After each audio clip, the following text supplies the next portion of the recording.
ہمیں غور کرنا ہوگا کہ قربانی کی اصل ہے کیا، قربانی کا پیغام ہے کیا۔ ذرا آپ اندازہ تو لگائیں کہ حضرت ابراہیم علیہ السلام نے اپنے لخت جگر حضرت اسماعیل علیہ السلام کی گردن پر چھری کیوں چلائی؟ حضرت حاجرہ علیہ السلام کیوں تیار ہو گئی تھی کہ میرے بیٹے کو اللہ کے نام پر ذبح کر دیا جائے؟ تینوں کا ایک ہی مقصد تھا کہ اللہ راضی ہو جائے،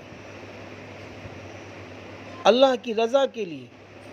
اسی لیے کیا ہوا کہ جب حضرت ابراہیم علیہ السلام نے اپنے بیٹے کی گردن پہ چھری چلائی ہے تو اس وقت نتیجہ یہ ہوتا ہے کہ گردن پہ چھری چل رہی ہے تو حضرت اسماعیل علیہ السلام تو ذبح نہیں ہوتے ہیں، لیکن محبت کو ذبح کر دیا حضرت ابراہیم علیہ السلام نے کہ اللہ مجھے تجھ سے محبت ہے، اے اللہ مجھے تجھ سے محبت ہے۔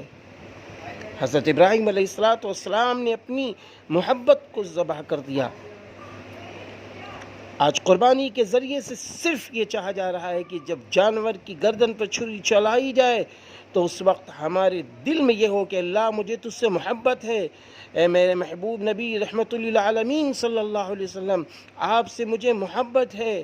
آپ کی سیرت طیبہ کو ہم زندہ کریں گے، 24 گھنٹے سیرت طیبہ کو ہم زندہ کریں گے، اور شادی بیاہ، رہنا سہنا، تجارت، بزنس، یہاں تک کہ ہم اگر کسی سے دوستی بھی کریں گے تو سنت نبوی صلی اللہ علیہ وسلم کو سامنے رکھ کر کریں گے۔ اپنی بیٹیوں کی پرورش بھی کریں گے تو سنت نبوی صلی اللہ علیہ وسلم کو سامنے رکھ کر کریں گے۔ اپنے بیٹوں کی پرورش بھی کریں گے تو سنت نبوی صلی اللہ علیہ وسلم کو سامنے رکھ کر کریں گے۔ اور یہاں تک ہر کام ہم اس لیے کریں کہ میرا اللہ راضی ہو جائے۔ دنیا کے اندر یہ زندگی عارضی ہے، وقتی ہے، یہ دائمی زندگی تو آخرت کی زندگی ہے۔ ہمیں اس دنیا کے اندر ایماندار بن کر رہنا ہے، دیانتدار بن کر رہنا ہے، ایک سچے انسان بن کر رہنا ہے، ایک دوسرے میں محبتیں بانٹتے رہنا ہے، نفرتوں کو مٹانا ہے، ایک دوسرے میں محبتیں پیدا کرنا ہے، ایک دوسرے کا حق ادا کرنا ہے، ایک دوسرے کا احترام کرنا ہے، ایک دوسرے کا خیال کرنا ہے، ایک دوسرے سے ملیں تو اس طرح ملیں جیسے کہ ہمارے دلوں سے نفرتیں ختم ہو چکی ہوں۔